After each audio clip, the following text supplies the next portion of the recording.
Oke, dah on nih.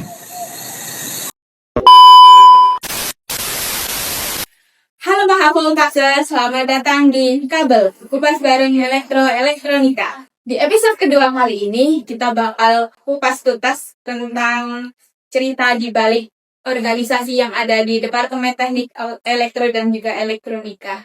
Itu HMVK, Himpunan Mahasiswa Vokasi Elektro dan Elektronika. Oh iya, sebelum kita menghadirkan narasumber kita, aku ingin memperkenalkan diri dulu. Namaku Hanisa.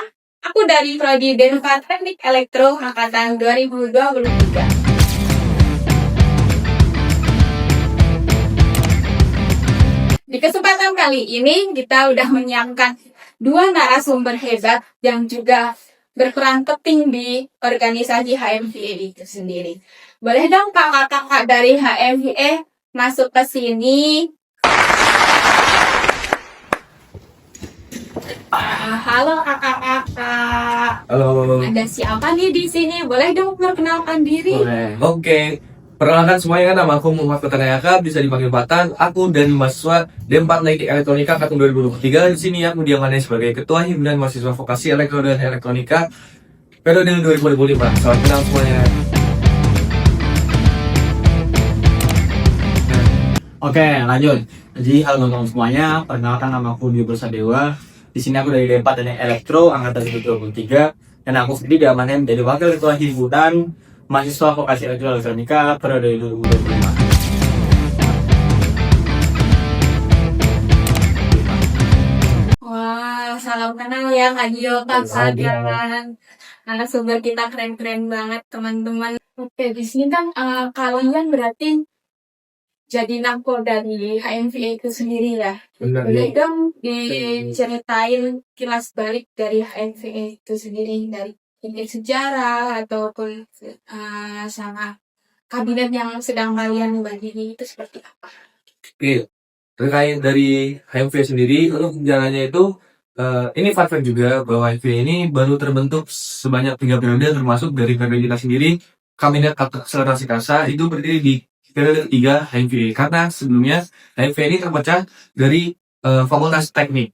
Jadi HMV ini kan menaungi 2 program studi di Fakultas Vokasi, ada Elektro dan Elektronika. Nah, Elektro sendiri itu tergabung di Fakultas Teknik di Himpunan Mahasiswa Elektro S1, dan juga yang Elektronika tuh di Himanika, seperti itu. Nah, untuk kabinet kami sendiri itu mengusung sebanyak 3 biro dan juga 6 divisi dari setiap struktur organisasinya. 3 biro tersebut itu ada Biro Personalia, Biro Sektara atau Sektar Kendaraan, dan juga Biro Kominfo. Dan 6 divisi bisa ditunjukkan oleh wakil saya, Mas Dio. Oke, teman-teman sekalian. Jadi, 6 divisi saja yang dipimpin oleh Mas Fatan. Mungkin aku sebutin dulu ya. Yang pertama ada divisi Sosjer, ada sosial jaminan, lalu ada divisi PSDM, lalu ada divisi pengembangan sumber daya mahasiswa, lalu ada divisi Iptek, itu adalah hubungan alat dan teknologi, lalu ada divisi KWU, yaitu adalah perusahaan, lalu ada divisi Nikat, yaitu adalah minat bakat, lalu ada divisi APB, yaitu adalah divisi advokasi dan juga pelayanan publik. Seperti itu teman-teman.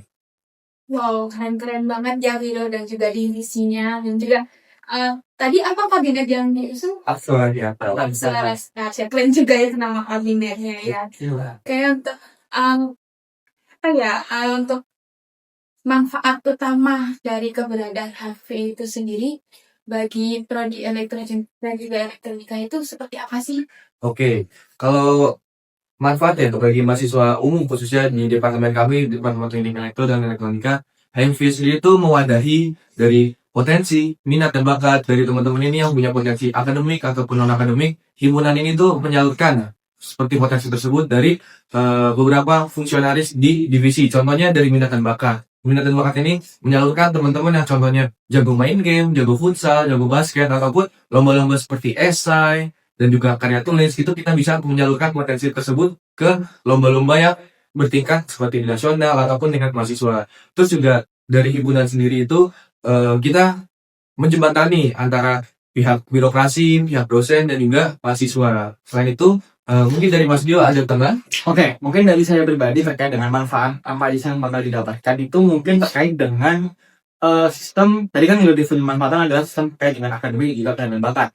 Lalu terkait dengan saya itu adalah terkait dengan ilmu apa ya, terkait dengan karakteristik lah dari di pribadi lah dalam sebuah individual. Jadi dalam sebuah individual itu di dalam sebuah himpunan akan terlatih dengan rasa percaya diri, dengan public speaking, lalu dengan rasa jiwa kepemimpinannya. Jadi setelah di dalam sebuah himpunan itu terbentuk kayak gitu teman-teman sekalian.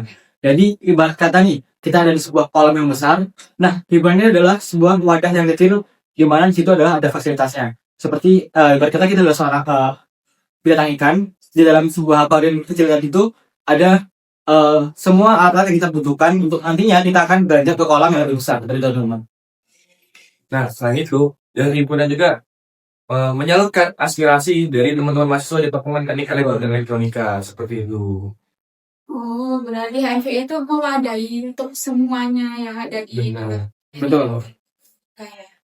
Oke, baik. Menarik ya dari cerita-cerita dari narasumber kita ini. Kalau gitu, kan kalian ini di sini sebagai nahkoda ya, sebagai pemimpin. Betul. Pasti pernah merasa ada suatu tantangan besar nih yang kalian hadapi. Boleh dong diceritain sedikit tantangan terbesar kalian dan bagaimana cara menghadapinya? Oke, terkait tantangan terbesar ya, selaku aku di sini sebagai ketua dan juga fokusanku di eksternal, juga Mas Dio dari wakil ketua itu membahas nantinya untuk tantangan ini di internal. Dari aku sendiri, eksternal itu kalau aku itu lebih tantangan soal waktu dan tenaga, karena beberapa kali ketua itu harus mendelegasikan dirinya sendiri untuk bergabung dalam forum-forum tertentu dan juga mendatangi beberapa pertemuan. Terkadang dari beberapa jadwal tersebut itu bisa bertabrakan dengan program kerja dari himpunan, rapat divisi, rapat internal, dan juga biasanya pertugasan di kuliah. Nah, itu adalah tantangan berat bagi aku untuk bisa memanajemen waktu aku, tenaga aku, dan juga pikiranku, seperti itu. Nah, selain dari tantangan waktu, untuk aku bisa membagi waktu, tenaga, dan pikiran sebagai ketua, aku sebagai ketua itu juga sejujurnya memiliki tantangan untuk bisa lebih kritis terhadap keputusan ataupun memecahkan suatu masalah dari solusi di internal himpunan maupun eksternal himpunan begitu. Terkadang aku sebagai ketua itu harus kritis dan juga tajam terhadap keputusan dari edukasi ataupun sesuatu yang kurang pro terhadap mahasiswa begitu. Jadi ya itu menjadi banyak berang bagi aku, dan juga aku sendiri masih terus mempelajari agar diri aku bisa menjadi problem solver yang terbaik dan juga decision making yang bisa lebih condong kepada mahasiswa seperti itu. Nah, untuk tantangan-tantangan di lingkup internal bisa dijawab oleh Mas Dio selaku wakil ketua himpunan. Oke, terima kasih Mas Fatan terkait dengan tadi kendala-kendala di lingkup eksternal yang akan tadi ya. Jadi untuk kendala-kendala yang di internal, mungkin aku bisa sebutin aja ya. Mungkin tantangannya adalah kita di tengah hingga akhir periode ini, di mana program kerja yang kita lakukan itu sedikit agak bersinggungan terkait dengan timeline-nya, kayak gitu. Jadi terkait dengan tema yang zaman kita ini sedang diuji. Lalu bagaimana kita menyesuaikan terkait dengan akademis itu juga contohnya kemarin tuh dari program kerjanya bidang departemen dan juga bidang maksudnya kaderisasi juga bertabrakan terkait dengan rapat besarnya. Jadi seperti itu. Jadi bagaimana seorang individu dalam sebuah himpunan itu memiliki tema manajemen yang kuat itu kan, artinya supaya nanti tidak hilang-hilangan seperti itu. Jadi di sini saya selaku wakil ketua himpunan juga berusaha untuk meyakinkan mereka di mana ayo kita bisa dong, kita ini tema manajemennya bagus seperti itu. Oke, dari terkait dengan tantangan di internal cukup seperti itu aja. Jadi lebih menuntut kita biar bisa multitasking. Betul. Oke, tadi udah disinggung ya tentang beberapa proker yang sering bertabrakan di akhir kepengurusan ini. Dan juga pasti anggota kalian nih kayak merasa capek nggak sih nantinya, kayak baru selesai proker ini, nanti ya besok ada proker lagi gitu. Coba dong ceritain gimana cara kalian untuk menghadapi anggota-anggota kalian yang semangatnya udah mulai hilang gitu di kepengurusan terakhir ini. Oke, mungkin kalau pertanyaan seperti ini lebih banyak bisa menjawab dari segi wakil ketua himpunan, karena dari wakil ketua himpunan selalu menjadi SC ketua dari setiap program kerja. Namun aku bisa menambah sedikit nih Mas Dio. Kalau dari aku sendiri selaku ketua itu memilih prinsip bahwa ketua itu merendah, mendengar, dan membantu. Dimana aku sebagai ketua itu bisa kesannya itu seperti belusukan lah ke setiap staf agar jarak antara ketua dan staf itu bisa cukup dekat agar kita bisa mendengar apa keluhan mereka, apa masukan agar program kerja yang mereka jalankan itu berjalan dengan baik seperti itu. Dan juga kalau dari aku sendiri sih, karena dari segi ketua itu kan yang mengatennya yang menandatangan dari program kerja itu dilaksanakannya melalui tanda tangan aku. Nah, dari aku sendiri itu bisa lah monitoring dikit demi dikit dari program setiap program kerja sebelum aku memberikan tanda tangan ke setiap program kerja seperti itu. Nah, untuk lebih banyaknya bisa ditambahkan ya oleh Mas Dio. Oke, mungkin tadi Mas Fatas sudah menambahkan terkait dengan sisi ketuanya ya. Mungkin dari aku pribadi ingin menambahkan terkait dengan sisi staff-staffnya, gimana supaya tadi kan Bang Broto sempat bilang gimana sih caranya supaya nggak jenuh, nggak bosan tuh. Jadi kalau dari aku pribadi selalu untuk mengusung supaya bagaimana dari staff tersebut atau dari pengurus tersebut tidak hanya konstan di sisi itu aja. Misalkan nih dari aku pribadi, aneh kata aku seorang staff, lalu aku ada di si Kominfo. Nah, sampai beberapa program ke depan itu tidak akan menjadi si Kominfo terus menerus karena kalau misalkan sebuah individu itu diletakkan dalam satu wadah yang sama terus menerus, mereka akan menjadi itu. Jadi kayak gitu, nggak akan titik perkembangan mereka akan semakin menyempit kayak gitu. Lalu ketika kita itu menempatkan mereka di wadah yang berbeda, nantinya mereka akan lebih banyak mengeksplor terkait dengan si tersebut. Misalkan nih, dari aku pribadi, dari si Kominfo, lalu aku diletakkan di si acara. Nah, dari aku pribadi juga bakal tahu gitu loh, bagaimana sih cara kerja dari si acara, apa aja yang akan dibutuhkan dari si acara, kayak gitu. Jadi, tinggal bagaimana sih cara kita untuk mengelola dan juga manajemen supaya staff itu nggak jenuh dari program-program yang dijalani. Jadi nggak cuma diberi semangat aja, nggak cuma diberi motivasi aja, tapi kita harus juga diangkat seperti itu. Jadi manajemen kerja kita agar semua itu bisa dipelajari dengan Betul. gitu. Oh, biar semuanya merata gitu. Betul. Semua merasakan. Oke. Tuh, oh iya, berarti kan kalian nih akhir-akhir ini lagi sibuk-sibuk banget nih. Selalu sibuk. Apalagi dengan kalian yang sudah semester 5 ya, udah Semester semester 5 5. lagi banyak-banyaknya tugas. Gimana nih kalian mengatur waktunya antara akademik, organisasi, apalagi ketua ini juga berurusan dengan Ya. eksternal Oke. gitu. Nah, caraku untuk membagi dari sisi organisasiku dan juga sisi perkuliahanku, aku sendiri tuh selalu mematoki sama scheduling atau timeline dari program kerja yang akan terlaksana ke depannya. Kita kan dari himpunan itu di awal periode membuat materi dan Mas Dio. Betul. Materi program kerja itu di bulan 1 sampai bulan 12 itu dilaksanakan di minggu keberapa. Nah, di situ aku harus memastikan nih bahwa dalam 1 minggu itu setidaknya himpunan itu akan berikan waktu untuk aktif di Sabtu dan Minggu, dan aku di situ harus bisa hadir dalam kegiatan seperti itu. Nah, selain itu aku juga sebenarnya orang yang bisa multitasking. Di antaranya itu ketika aku terkadang sedang mengerjakan tugas, aku juga kadang menyambi yang namanya seperti rapat internal himpunan dan juga rapat divisi seperti itu. Jadi ya itu juga tantangan lah bagi aku agar bisa menyimbangkan bagaimana aku menyelesaikan tugas, menyelesaikan praktikum, juga tidak lalai dengan tanggung jawabku di himpunan selaku ketua seperti itu. Kalau dari Mas Dio sendiri gimana nih tipsnya? Oke, tadi kan Mas Batas sempat nyebutin yang tips and triknya. Kalau dari aku pribadi nih, aku orang yang menerapkan one day to action. Jadi di mana satu tersebut aku harus menerapkan 2 action. Satu action untuk akademis, satu action untuk organisasi. Jadi kayak gitu. Jadi di suatu hari itu aku selalu menyempatkan waktu untuk mengerjakan paling tidak progres terkait dengan perkuliahan. Misalkan aku di hari itu ada tugas, ya itu harus aku kerjain di hari itu, dan hari itu pun kalau bisa harus selesai seperti itu. Dan setelah itu aku juga harus terkait dengan monitoring di organisasi nih. Jadi misalkan di organisasi itu ada program kerja, contohnya ini ada mau lomba robot. Nah, di lomba robot ini tuh aku setiap hari bakal monitoring di setiap grupnya. Jadi tiap hari aku bakal pantau gimana perkembangannya, gimana nanti sistematis mereka. Jadi itu tetap ada progres dalam situ. Dan juga menurutku di sini mungkin karena ini memang efek dari semester tua ya teman-teman ya. Jadi gimana ya? Kita dari aku pribadi tuh ngerasa semakin aku banyak buang-buang waktu, jadi semakin juga rugi dari itu. Contoh nih, misal aku senggang dikit, aku langsung main kartu nih, langsung main laptop. Nah, kayak gitu kan, kayak gimana ya? Dari aku pribadi kayak merasa kurang serg gitu. Jadi aku lebih memilih untuk menerapkan hal-hal yang lebih positif kayak gitu. Kan itu aja dari aku.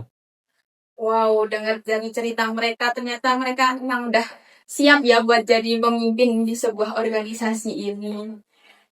Iya, kalian nih berarti mengikuti kepengurusan HIV ini sudah 2 periode ya? Benar. Sudah 2 tahun. Berarti kalian ada nggak sih perbedaan yang paling terasa di diri kalian sendiri setelah menjadi mahasiswa aktif di perkuliahan dengan mengikuti HMPA itu sendiri. Kalau dari aku sendiri ya, sisi yang paling terasa ketika menjadi mahasiswa aktif dan juga mahasiswa tidak aktif itu, maksudnya tidak aktif dalam organisasi ya, itu pada sisi ketika kita memecahkan suatu masalah dan juga problem solving. Karena biasanya anak organisasi itu sudah sangat terbiasa dengan yang namanya pressure atau tekanan. Di situ memacu diri kita sendiri untuk bisa memecahkan suatu masalah dan juga berpikir secara kritis.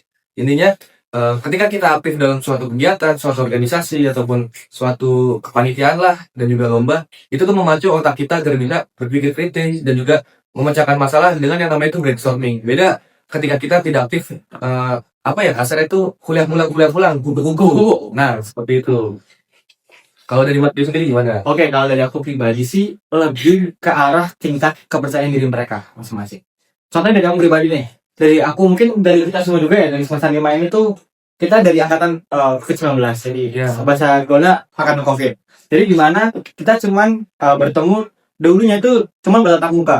Jadi jaranglah kita berinteraksi sama orang banyak. Nah, ketika masuk ke dalam organisasi ini tuh bakal terbiasa gitu loh. Kita tuh bertemu dengan banyak orang, terus saya juga harus bagus karena kita dipaksa untuk ngomong supaya kita menyampaikan progresnya. Nah, disitulah perbedaan lah yang ketimbang di dalam anak yang ikut di organisasi dan juga kayak itu terasa gitu dari tingkat kepercayaan diri mereka, entah itu dari cara mereka untuk menyampaikan presentasi di kelas, entah itu cara mereka untuk ngomong, cara mereka untuk beradaptasi dengan lingkungan sekitarnya, di situ akan terasa sekali kayak gitu kalau dari aku. Juga tingkat kepercayaan diri itu mempelatih kita untuk bisa berargumen. Betul. Seperti itu. Wow, keren. Berarti setelah mengikuti organisasi ini, soft skill kalian ini jadi meningkat ya. Betul. Insyaallah. Oh iya, kalau nggak salah ini kalian udah di akhir kepengurusan ya? Udah kurang berapa bulan lagi ya? Hitungan kotornya sekitar 2-3 bulan lah. Wow, sebentar banget ya. Berarti Kurang udah bentar ada lagi. persiapan nih untuk pergantian Benar. kepengurusan nih. Betul. Mungkin dari kalian ada sedikit motivasi untuk teman-teman dari DTI. Jadi khususnya untuk angkatan 2024 dan juga 2025 ya. Oke, mungkin Join ke HFVA.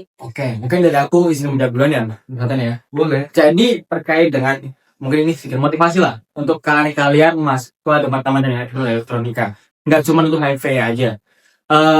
Jadi ya gini, di dalam sebuah himpunan itu kalian bakal mendapatkan banyak benefit. Mungkin ini kalian banyak mendapatkan saja dari luar kan. Nanti ini tuh kakak tingkatnya selalu promosi nih, gitu.